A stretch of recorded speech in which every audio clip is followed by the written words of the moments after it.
여러분이 익히 아시는 스티븐 코비 박사님의 저서 Seven Habits of Highly Effective People이라고 하는 책, 벌써 수년 동안을 온 세계에 비소설계에서 아주 베스트셀러로 수많은 사람들에게 익히고 감동을 주고 있는 그런 책입니다. 우리말로는 성공하는 사람들의 7가지 습관, 그렇게 번역이 됩니다. 이 책에서 주로 강조하고 있는 것, 성공하는 사람들은 어떠냐? 첫째, 주도적인 사람들이다. 주도력이라는 것은 내 책임 내가 진다. 내 책임 남에게 돌리지 않고 또 남의 책임도 내가 지는 거예요. 이 주도권이라는 것이죠. 그런 주도적 성격을 가진 사람들이에요. 또 하나는 목표가 분명을 해요. 뚜렷한 목적 의식을 가지고 살아가더라. 셋째는 소중한 것을 먼저 해요. 어차피 다 할 수 없으니까 소중한 것부터 먼저 하는 그런 지혜를 가지고 있는 사람들이고요. 네 번째는 상호 이익을 추구합니다. 나만 유익하게 하려고 하지 않아요. 예를 들어서 장사를 한다면 나도 이롭고 저도 이롭고 윈윈으로 통하는 거지, 나는 이 일을 보고 나는 남에게 손해주고 그렇게 하는 사람은 성공하지를 못합니다. 무슨 말을 하더라도 조그마한 행동도 윈윈으로 통해요. 나도 좋고 너도 좋고 나만 좋고요. 너는 희생을 해. 그런 사람은 그건 성공할 수가 없어요. 또 한 가지는 경청을 먼저 하고 그 다음에 설명을 합니다. 대개 보면 남의 말을 잘 안 들어요. 자기 말만 옳다고 해요. 조금 더 깊이 충분히 듣는 것부터 먼저 한다. 이게 특징입니다. 그 다음에 다섯 번째는 여섯 번째는 시너지를 활용하라 그랬어요. 혼자의 힘이 아니고 순 에너지입니다. 시너지를 잘 활용하는 지혜를 가지고 있고요. 그 다음에 심신을 단련한다. 몸도 마음도 건강해야 성공할 수 있다. 그런 얘기가 되겠습니다. 여기서 차관깊이 생각하고 싶은 말씀은 바로 먼저 소중한 것부터 먼저 하라. 먼저 할 일을 먼저 한다. 그게 특징이고요. 또한 먼저 듣는다. 먼저 내가 할 일부터 내 책임부터 먼저 한다. 그것이 그 책 전체에 흐르는 그런 맥락이 되겠습니다. 예수님께서 십자가를 지고 골고다 언덕을 향해 가실 때 얼마나 힘들었습니까?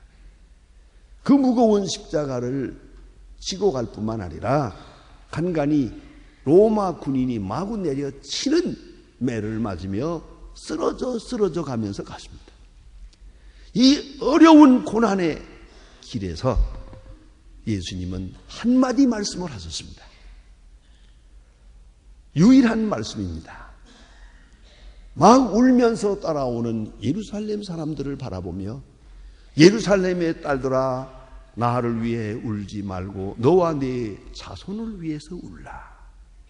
그 시간에도 예수님은 자기를 생각하지 않고 뒤에 따르는 불쌍한 우리 백성들을 생각했습니다. 다시 말을 바꾸면 너와 네 자녀를 위해서 울라. 이렇게 말씀하셨습니다. 예수를 십자가에 못 박는 사람들의 그 받을 저주가 얼마나 무섭습니까? 많은 사람들이 느끼고 이야기하는 것처럼 그 후로 이스라엘 백성은 2000년 동안 말할 수 없는 고난을 당합니다. 예수를 십자가에 못 박은 그 백성으로 말입니다. 또한 그런가 하면 그 후손들이 얼마나 많은 고난을 겪고 있습니까? 예수님과 함께 십자가에 죽어야 할 사람들이 죽지 못하고 뒤따라가며 기껏 울고 있더라 이 말이에요. 이 나약한 제자들을 향해서 말씀하십니다. 고난에 동참하지 못하는 이 감상주의자들을 향해서 말씀하십니다. 네가 받을 고난과 네 자손들이 받을 저주를 생각하라. 이것이 주님의 말씀이었습니다. 본문의 총 주제는 비판하지 말라 하는 얘기입니다. 비판하지 마라. 비판하지 마라. 여기 큰 뜻이 세 가지가 있습니다. 비판이라는 게 뭐냐? 둘째는 비판하는 자가 누구냐? 누가 비판을 할 수 있느냐? 셋째는 비판을 받는 자는 또 누구냐? 그 대상에 대해서 말씀하고 있습니다. 여러분 많이 들었을 것입니다. 유명한 헬라의 신화가 하나 있습니다. 프로크레이테스의 침대라고 하는 그 신화인데 많이 들은 얘기일 것입니다. 프로크레이테스라고 하는 아주 강도요 장대하게 생기고 날쌔고 교활한 강도 하나가 그런 그 고개 언덕에다가 자기 침대를 하나 딱 갖다 놓고, 이게 철침대예요. 새로 만든 거예요. 갖다 놓고는 가는 사람 오는 사람을 붙들고 여기 누워봐. 누워보아서 이 침대보다 크면 죽이고 작아도 죽이고, 자기 철침대를 놓고 이 잣대로 사람을 평가하는 거예요. 커도 죽이고 작아도 죽이고. 그러한 못된 강도가 있었다. 얘기는 그것뿐입니다. 오늘도 자기 잣대로 남을 잽니다. 그게 자기 잣대라는 걸 잊지 말아야 됩니다. 흔히들 말하기를 객관적으로 다 거짓말입니다. 객관이라는 말까지 주관입니다. 그걸 알아야 됩니다. 인생 백미라고 하는 책에 아주 재밌는 말이 있어서 몇 마디 소개합니다.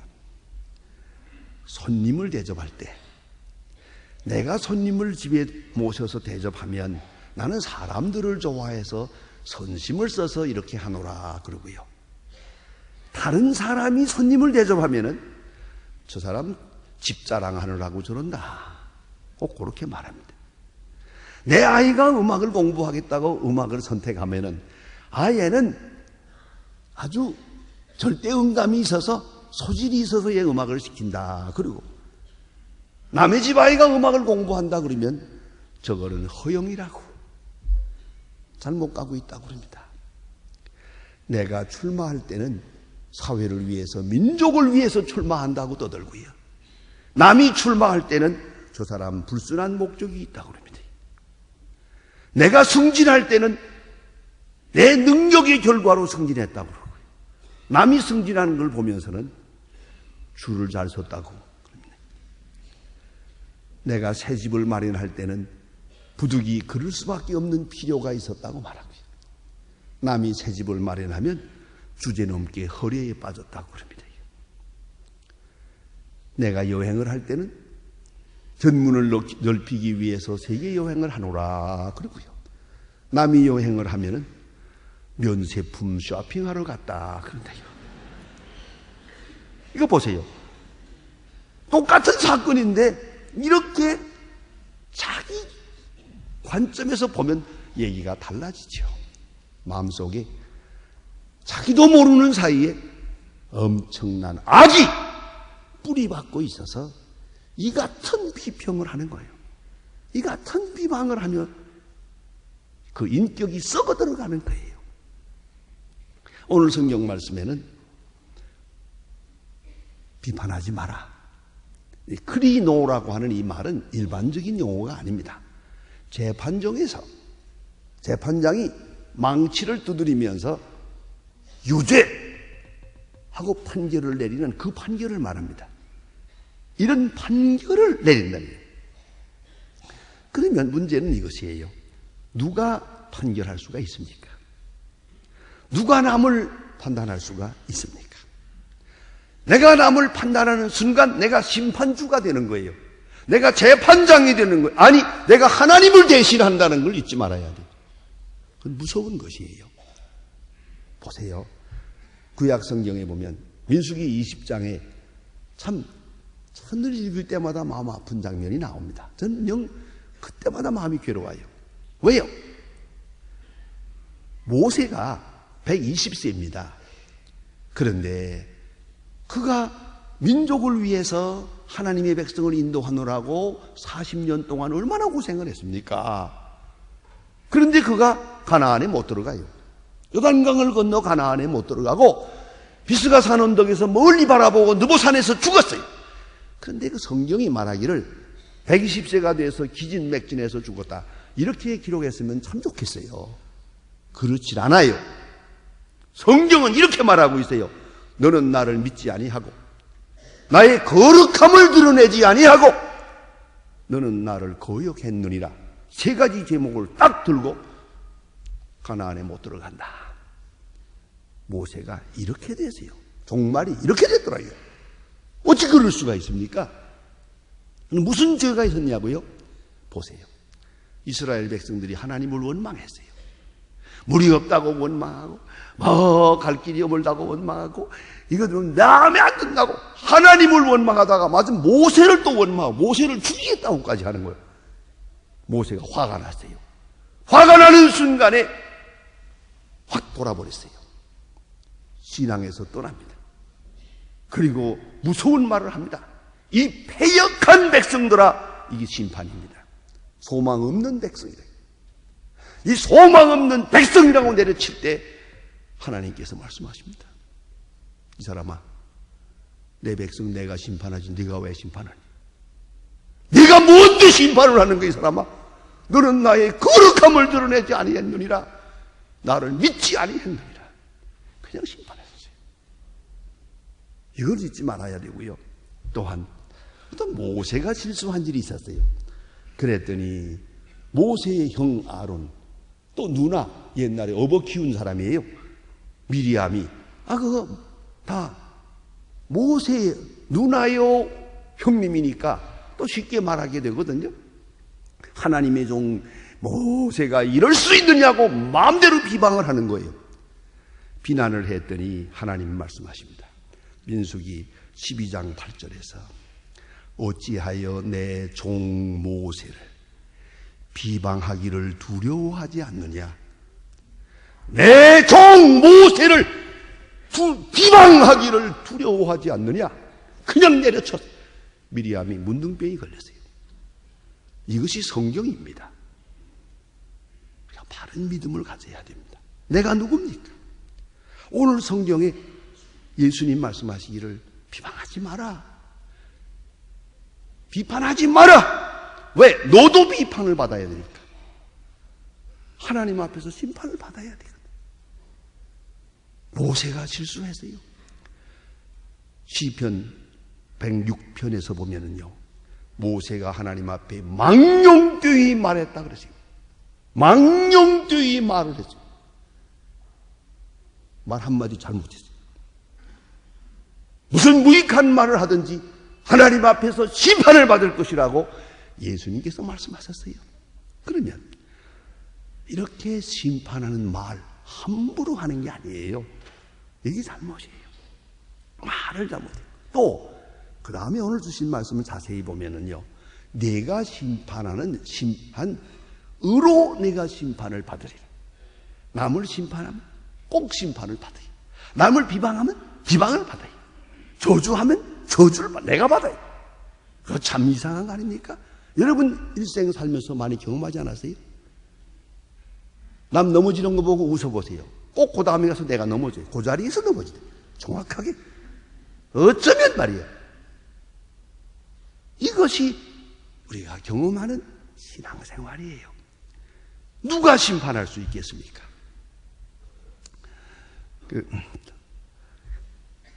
사막의 교부들이라는 말이 있습니다.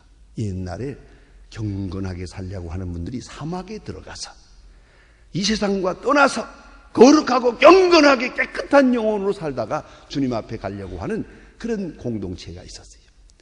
거기에 사막의 교부라고 하는 지도자들이 있었어요.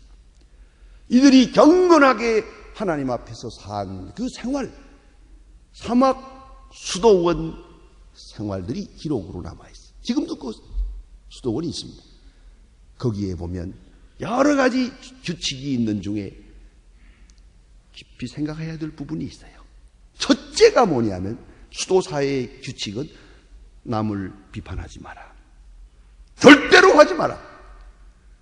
너도 죄인이니까, 너도 비판을 받을 것이니까 너 자신을 살피고 남을 비판하지 마라. 이것을 제1조로 내세웁니다. 두 번째는 말을 하지 마라.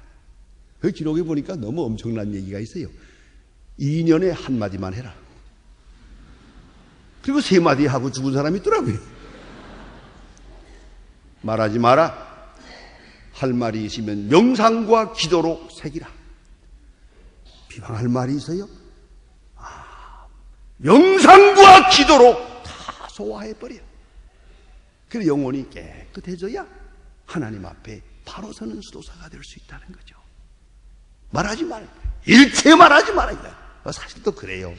한마디 했다가 그 다음에 그 말이 자기가 한 말이 옳다고 하다 보니까 더 말이 많아지기. 정당화하다 보니까 말에서 말을 낳아가지고 저도 무슨 말했는지 몰라. 이렇게 된다고요. 말을 조심해야 됩니다. 아니 말하지 말 것이요. 그게 신앙생활이요. 오로지 명상과 기도로 다 소화해버리고 하나님께 맡기라. 그래서 예수님 말씀이 오늘 본문에서 비판하지 마라, 심판하지 마라. 또 그 다음에는 형제라고 그랬어요. 형제. 그건 내가 사랑해야 될 뿐이요. 그를 비판하면 그가 아프고 그가 아프면 나도 아파요. 그가 눈물이 나면 내 눈에 피가 난다고요. 형제라는 걸 잊지 말아야죠. 형제를 비판하는 순간 형제관계가 끊어져요. 형제관계가 끊어지면 나와 하나님 관계도 끊어지는 거예요. 얼마나 중요한 얘기입니까? 그런 거로 형제를 비판하지 말 것이요. 다음에 오늘 본문에 보면 넌센스 같은 말씀이 있지 않습니까? 여기 보면 그런 얘기가 있어요. 예. 먼저 할 일 먼저 하라. 왜? 내 눈엔 들보가 있고 저 눈에는 티가 있어요. 난 이 어렸을 때 성경을 읽으면서 이 들보라는 말이 나올 때 아마 들보라는 것은 티보다 조금 큰 거겠지 생각했어요. 그래도 크면서 자세히 참고해 보니까 진짜 들보예요, 이게. 이 지붕을 받치고 있는 이 들보, 이 들보가 들보예요. 그러니 얼마나 큰 비교가 됩니까? 티와 들보. 자기 눈엔 들보가 있는 사람이 남의 눈에 티를 말하는 거예요. 얼마나 넌센스입니까? 이게 확실한 사실이에요. 심리학적으로는 이렇게 말합니다. 남의 말을 좋아하는 사람은요, 속에 자기 자랑하고 싶은 생각이 있어요. 자기가 옳다고 하고 싶은 그 말을 남을 비방하는 말로 대신하고 있고요. 또 하나 있어요. 자기 불의한 행동을 정당화하기 위한 것이에요. 여러분, 이걸 아셔야 됩니다. 부부싸움 안 하는 사람은요, 남 부부싸움 하는 걸 이해도 못해요. 그럴 리가 없는데. 그런데요, 남 부부싸움 했다고 신바람 나서 얘기하는 사람은 저희들이 매연히 싸우는 사람이에요. 그러니까 싸웠다는 걸 알지? 그러니까 맞다망둥이라니 뭔지를 알지? 그뿐입니까? 이래놓고는 그런 거로 저 사람들보단 나는 좀 낫다. 이걸 정당화하고 싶은 거예요. 자기 정당화를 위해서 비방을 하는 거예요. 여러분 가만히 보세요. 남의 말 많이 하는 사람 보나 마나해요. 예수님이 말씀하셨어요. 그 들보가 있다고요. 이거는 분명해요. 심리학적으로 분명합니다. 그래서 말입니다. 나 먼저 나 자신의 눈에 있는 들보를 생각하라. 그 말이에요. 키네스 리치라고 하는 영성신학자의 True Prayer라고 하는 책이 있습니다. 그 책 중에서 성숙한 그리스도인, 영적으로 성숙한 사람은 어떤 사람이냐, 이걸 이렇게 정의하고 있습니다. 먼저는 경험의 사람이라고, 실천의 사람이라고. 말은 없어요.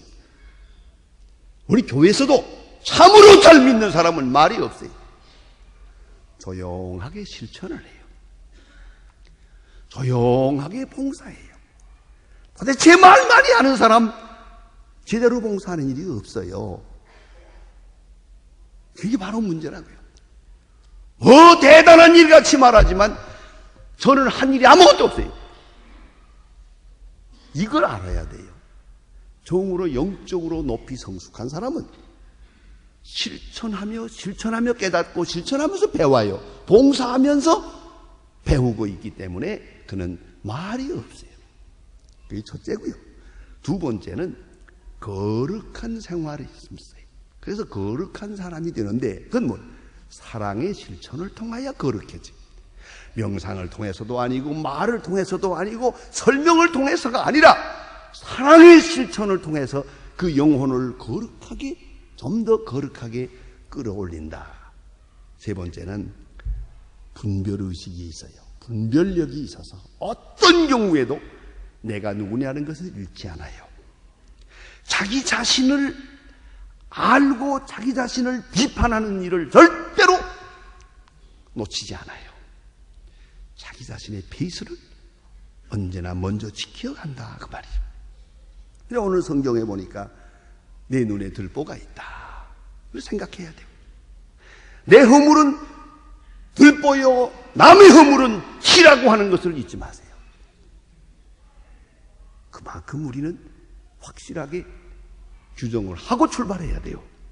다음에 내가 말하는 것은 내가 비방하는 것은 마치 들보를 가진 사람이 남의 티를 말하는 것과 같다. 주님의 말씀입니다.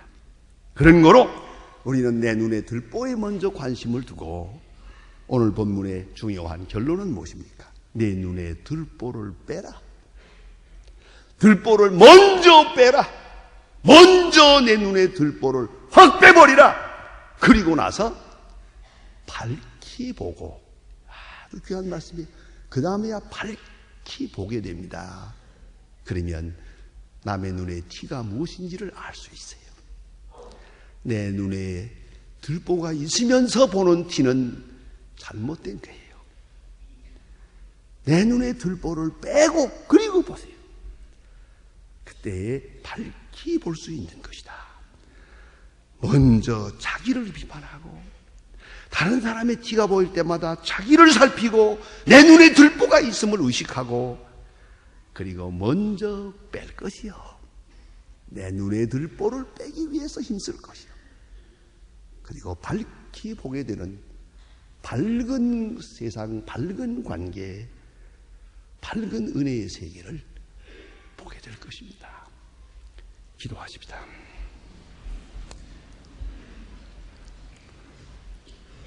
하나님 아버지, 오늘도 주께서 인도하사 은혜의 보좌 앞에서 주님께서 친히 하신 말씀을 들으며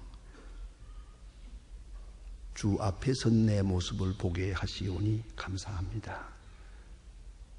수많은 말을 했습니다. 티를 말했고 허물을 말했고 많은 비판을 했습니다마는 이것이 얼마나 큰 죄인 줄은 몰랐습니다. 얼마나 무서운 일을 하고 있다는 것도 생각지 못했습니다. 기도하오니 용서해 주시고 이제 내 눈에 들보를 먼저 보게 하시고 이것을 빼고 밝은 눈으로 세상을 보고 이웃을 볼 수 있는 주의 사람들 되게 하옵소서. 밝은 눈으로 나를 보고 내 앞에 있는 운명도 보고 그리고 이웃을 사랑으로 볼 수 있게 해 주시옵소서. 예수님의 이름으로 기도하옵나이다. 아멘.